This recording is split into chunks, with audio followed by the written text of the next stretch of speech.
What is a lesson you learned too late in life? You have to take chances sometimes, and although it can be scary and outside your comfort zone, you'll never know what could have been unless you go for it. And even if you don't end up liking it, killing that part of your brain that kept saying, "You should try it, looks interesting," is so much more satisfying than never having tried it and leaving your brain in a constant what if. Do anything in life you're interested in. You win if it works out or if it doesn't. You win no matter what. You can be the best driver on the road, but you can't control everyone else. Always keep your head up and drive safe. Use your turn signals, but do not trust anyone else using their turn signals. Lesson I still remember from driver's ed 30 years ago: there's only one thing you know for certain when you see a car with its turn signal on. They have their turn signal on. That's it. You have no way of knowing if they plan on turning, if they change their mind at the last second, if they just forgot to turn it off. Don't kill yourself working at a job that would replace you without a second thought. This one is so important. An early career lesson for me was to set boundaries with work/your bosses. First job, worked my ass off for the first few years, but my managers stopped appreciating it and started handing promotions and raises to newer, younger slackers. I eased up on how hard I was working, but going from 150% to 50% drew so much more negativity than everyone else who'd been giving 10% steadily from day one. So, another important lesson: never, ever start off giving 100%. Never. If you do, it'll be so much more noticeable when you do less. It sounds like you made yourself too irreplaceable to promote. Your boss probably realized that it would be a pain to find someone to fill your shoes if you'd been promoted, so they decided just to not promote you. It's not a great position to be in if you're trying to have a career trajectory.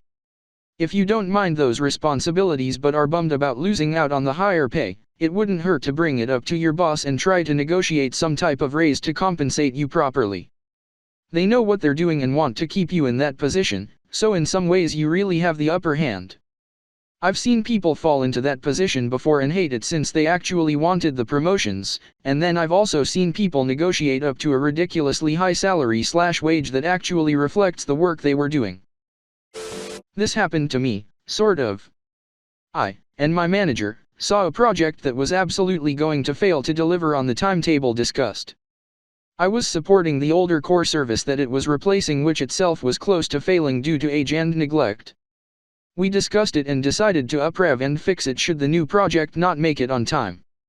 Yes indeed, not only did the new project wildly miss their deadline, despite me helping them move along on top of the work above, but it took until years later before they finished enough to get rid of the project I was maintaining, see below. I busted my ass for about 9 months, including a huge amount of work over the holidays so no one would be affected as I rolled out the upgrade. Even my geek partner was pissed at how much I was working. However, I transitioned my service not just ahead of the new project so much they had it easy, they suddenly had no rush whatsoever. Before he moved on to other things, my then manager did manage to get me a decent raise and promotion, and I'll never forget that. Sure, I had saved the place I worked at some serious, long-term issues, and cheaply. But that I actually got rewarded was unprecedented. And then, nothing. For quite some time the replacement project sort of putted along. I started mentioning when they were 6 months, 1 year, 2 years late, and when they took so long the hardware they requisitioned was EOLed. Wanting to move on to something other than supporting a to-be abandoned project and get no credit for any work I did on the new, I wasn't officially part of it, I tried to get something else. Blocked, and for precisely the reasons you mention. No one else knew, or wanted, to keep things running until the new project was in place. I finally quit, went to work in the private sector again for 50% plus increase in wages.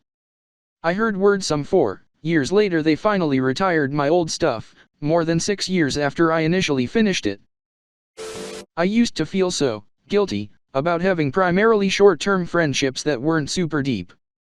Like I was failing at life. Similar to how some people feel like a failure that they're not married yet.